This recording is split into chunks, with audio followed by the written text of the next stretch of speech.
ऐकू येते सगळ्यांना? मी सुद्धा दिसलो नाही दिसत? बरं ठीक आहे. तर एक्सटर्नल फीचर्स ऑफ लंग्स आपण डिस्कस करत होतो. तर टोटल एक्सटर्नल फीचर्स 4 आहेत. पहिला कोणता होता? अपेक्स, नंतर base, borders and then surfaces of the lung. आता डिस्कस करणार.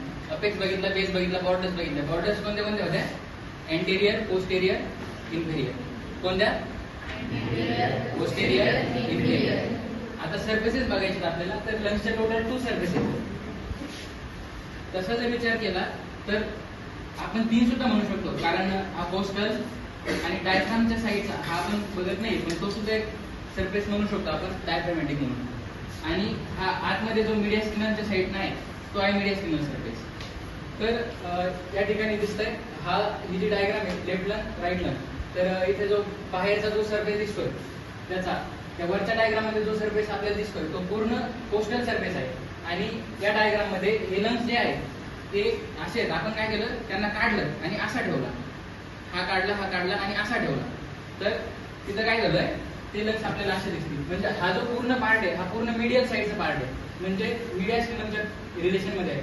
आता यामध्ये सुद्धा त्याचे 2 पार्ट, हा कोस्टल वरचा कोस्टल सरफेस, हा वाला मीडियल सरफेस, हे झाले 2 मेन पार्ट. आणि याचे सुद्धा सब डिव्हिजन केलंय आपण, एंटेरियर पार्ट आणि पोस्टेरियर पार्ट. तर हा जो आहे हा पोस्टेरियर पार्ट, दोन्ही लंग मध्ये हा पोस्टेरियर पार्ट, यालाच आपण व्हर्टिब्रल पार्ट म्हणू शकतो.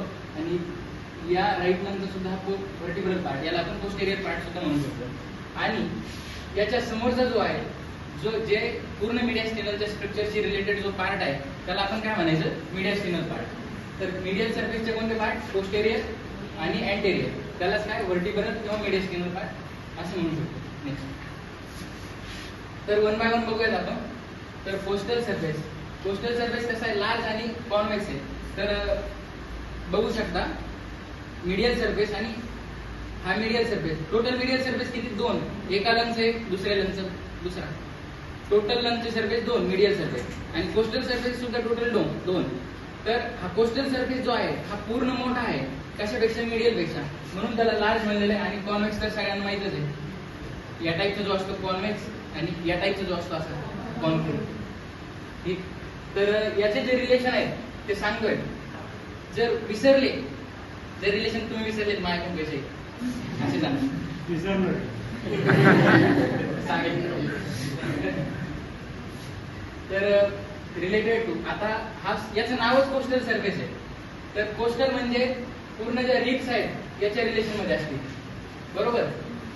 जे कोस्टल रिप्स आहेत ते याच्या रिलेशन मध्ये असतील कोस्टल सरफेसच्या, ते दिसत आहेत आपल्याला. त्याच्यानंतर त्या रिप्सलाच कार्टिलेज आढळते. याचं नाव काही सांगू शकता या कार्टिलेजचं? Costal cartilage. कार्टिलेज कोणते?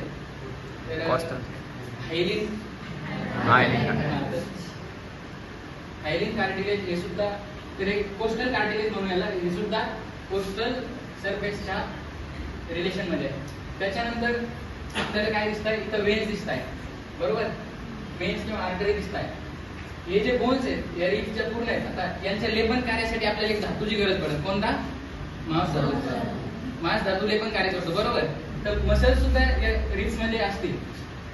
तर त्याला काय म्हणायचं? रिप्स मध्ये थोरेसिक केज मध्ये ते मसल्स आहेत म्हणून त्यांना त्यांचं व्हॉल्यूम कमी जास्त करण्यासाठी त्यांचा यूज होतो. तर ते मसल्स कोणते? Intercostal muscles. हे जर इंटरकोस्टल मसल याच्यामध्ये असतील तर ते सुद्धा त्यांच्या रिलेशन मध्ये असतील. आता इंटरकोस्टल मसल्स हे सेल्सचे बनलेले, बरोबर. तर त्या सेल्सला न्यूट्रिशन देण्यासाठी किंवा त्यांना जो ऑक्सिजन लागणार आहे किंवा तिथून जो कार्बन डायऑक्साईड जो येईल तो आत किंवा बाहेर नेण्यासाठी, तर त्यासाठी आपल्याला वेन्स आणि आर्टरीजची गरज पडणार आहे. तर त्याला आपण काय म्हणू? इंटरकोस्टल वेन्स आणि इंटरकोस्टल आर्टरीज या सुद्धा या सरफेसच्या रिलेशन मध्ये असतील. नंतर नर्व्स आहेत आणि इंटरकोस्टल मसल ते झाले. हे पूर्ण रिलेशन आपण बघितले.